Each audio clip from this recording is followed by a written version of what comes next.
Yooyyaa harka fuuna jaallatamuuf kabajamoo hordoftoota hawwii Oromtittuu bakka fayyaa keessanii nagumaa jirtu jabaattu iddoo jirtanutti nagaa Waaqayyoo dachaa darba isinii haa baay'atu isiniin jedha lubbuun nagaa dhabdee yoo jiraatte nagaa argachuu jechuun jaalladha. Nagaa kooti iddoon jirutti nagaan kun raafaadhaan isiniin jedha Waaqayyoo sana nagaa nuuf kennee eebbifamu. Asumaanis biyya keenyaaf nagaa kennu Waaqayyoo saba keenya walitti araarsu tokkuma jaalala kennuuf jecha warra lubbuun isaanii darbillee Waaqayyoo rahmataa godhuuf jedha. Har'a modii finjiran isin jira hordoftoota kiyya viidiyoo koo kana yeroo jalqabdan laayikii gochuudhaan jalqaban isin jedha. Sababiin isaayyuu laayikii isin gootanuu nama baay'ee biraa akka inni gahu naqarqaara jechuudha.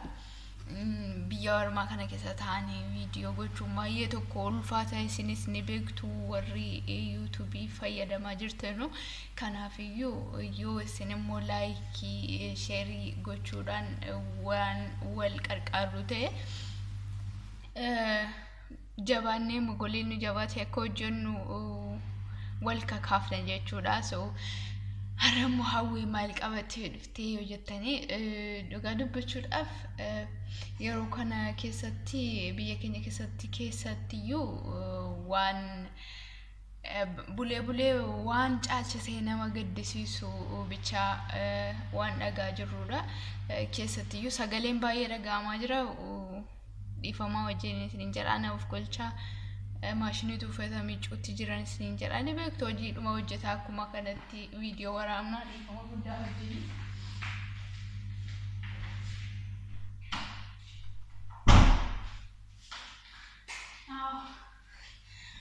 Balbala cufeera amma ta'e tokko sagalee maashinii dhorkuudhaaf jechuudha.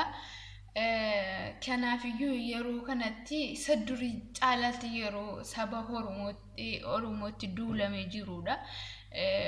Gaariidhumaaf Waaqayyo gaariidhumaaf godhu jedha. Yeroo itti milkaa'uu saba keenyaatu ga'e yeroo itti faajii moo'ichaa argachuu saba keenyaatu ga'e natti fakkaata. Baay'ee tokko isa ergasiirra caalchisee yeroo itti cinqiif gadadama addaa keessa jiranudha abbootiin keenya obboleessi obboleettiin keenya. Haa ta'uyyuu malee dhugaadhaan kan faradu Waaqayyo jira.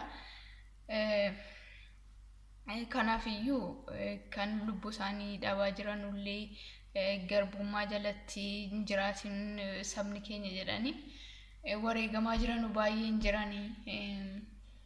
Kanaafiyyuu Waaqayyo immoo firdii dhugaa kennutti beeka. Akka inni moo'icha saba keenyaaf kennu hin shakku gizeedhaaf fakkaachuu dhiisuyyuu. Amma yeroo kanatti immoo yeroo itti afaan Oromoo akka inni hin dubbatamne gochuudhaaf yaalaa jiranudha. Amma keessatti mucaa baadiyyaatti afaan Oromoo malee dubbachuu hin danda'u amma taate tokko. Hiriyaa kootii wajjin sababiin dubbadhuufan xiqqoo bare malee afaan warra kaanii kana akkam jechuu hin beekun ture. Yeroo itti bakka afaan Oromoon dubbachuun dhorkaa ta'ee barumsi afaan Oromootiin hin baratamanii jedhamee nu mormamaa jirudha. Alaabaan Oromooillee akka inni hin fannifamne faaruun Oromoo akka inni hin godhamne yeroo itti alaabaa Oromoo gadi buusanii gubuu irra ga'anii jiranudha. Mataa muruun qaluun dhugaa Waaqayyoo jiraataan keessattiyyuu gaafa sanbata viidiyoon ilaalee sanarraa sababii rifachuu koorraan kan ka'e dhugaa Waaqayyoo jiraataati. Utuun hin rafin utuun hirriin ija kootti nan dhufin hin bulee hundumti keessan dhageessaniittu viidiyoo sana ilaaltaniittu jedhee namana sagalee isaan dhagaye malee viidiyoo isaa hin argine. Sababiin isaayyuu warri gadhiisanii yuutuubaroota dhorkaadha waan ta'eef yuutuubii akka seera yuutuubiitti viidiyoo waan sukkaneessaa waan nama rifachiisu akka dhiigaa waan akka biyya keenya keessatti normaalii ta'e wal qalu waan akkasii hin eeyyamu waan ta'eef sagalee dhageessisanii fuula dhoksanii jechuudha. Dhugaa Waaqayyoo bakka waa tokko osoo ija kootiin dhufinne hirribni utuun baannanu utuun ciisu utuun ka'u bakka akkanatti bulee waaqayyo tokkichatu beeka ganama keenan dhukkufadhe jechuudha bakka waan tokko fayyaadhuma na fuudhe sanyoo torbanne kaleessa jechuudha jechuun dhalli namaa lubbuu kan qabu ajjeesuurra darbanii meme ka'ee deema jedhanii shakkan maal yaadaniiti tuffiidhuma keenya qabaachuudha jechuudha kun hundiniyyuu dhugaa waaqaati bakka maallu godhanii jechuu tuffii keenya baay'ee waan isaan guuteef erga ajjeesanii booda halbee qaraan indaaqoon qalamti malee halbee doomaan akkasiin gidirfamtu yookaan immoo cinqinsa karaan itti baay'atu hin godhamu jechuudha. Halbee doomaadhaan sagalee suukkaneessaa sana dhageessisaa erga ajjeesanii booda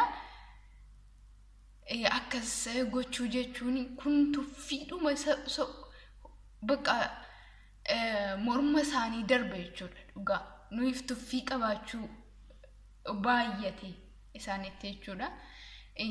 An jechuuni beeku namarraa dhalatan ta'ee lubbuutu qabanu wayyoo kan indaaqoo hin qalle namni jira jechuudha.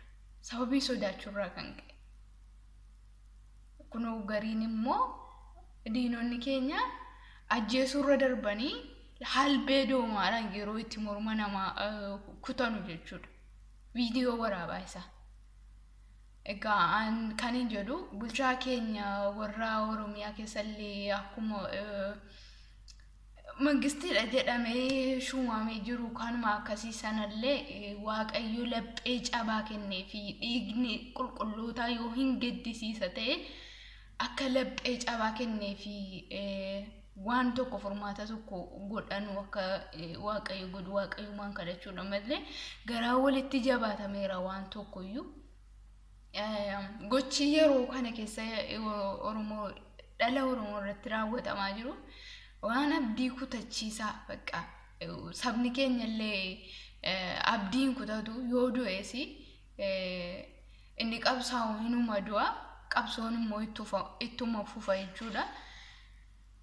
Garuu waan sukkaneessaa bakka hin beekan ijoollee xixiqqoon kana ilaalaa guddatanii boru akka isaanitti guddatanu hin beekne isayyuu waa'ee seenaa Oromoo akka ijoolleen xixiqqoon akka nu hin barre jedhanii afaan Oromoo akka inni hin baratamne yeroo itti godhaa jiranu bakka seenaadhuma Oromoo balleessuudhaaf yeroo isaan tattaafataa jiranudha. Garuu hin milkaa'uu fi kaleessas Oromoon yoo har'a mormi irraa murameyyuu abdii kutee harka akka hin kennine namana inni qabsaa'u hinuma du'asi qabsoon immoo ittuma fufa kaleessas akkasuma ture innarraa kun immoo isa kaleessaarra darbe garuu immoo kamiyyuu ta'u moo'ichi injifachuun kan Oromooti malee duubatti deebi'uun kan Oromooti miti.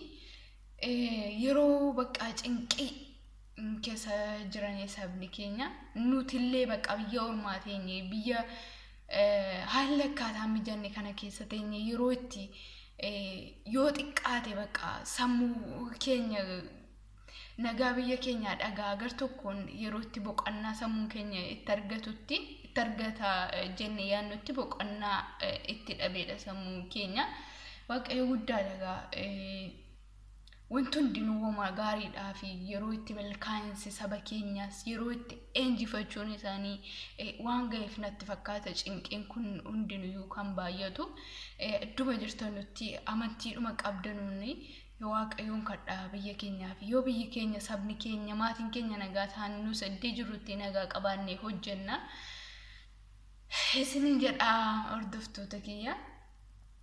Egaa kanaafiyyuu keessattiyyuu amma gochi deemaa jiru kun waan baay'ee sodaachisaadha. Akka namaa miti waaqayyo waan ta'eef dhugaadhaan firdii kan laachuu danda'u isa dhugaa qabuuf firdii dhugaa laata jedhee namana isinis idduma jirtanitti waaqayyoon kadhadhaan isinin jedha.